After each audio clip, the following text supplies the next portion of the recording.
Want to unlock the power of Higgsfield AI without spending a dime?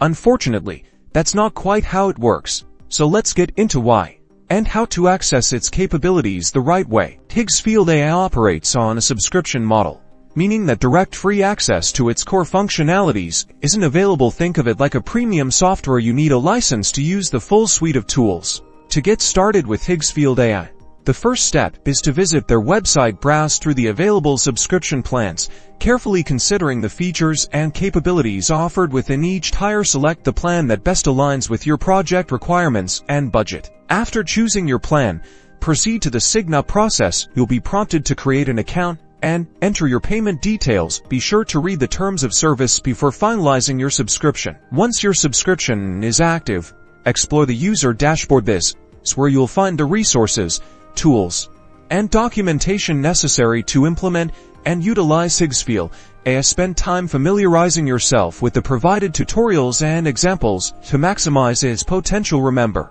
the specific implementation process will be detailed in their documentation, so follow those instructions closely. Now you're ready to get the most out of Higgsfield AI.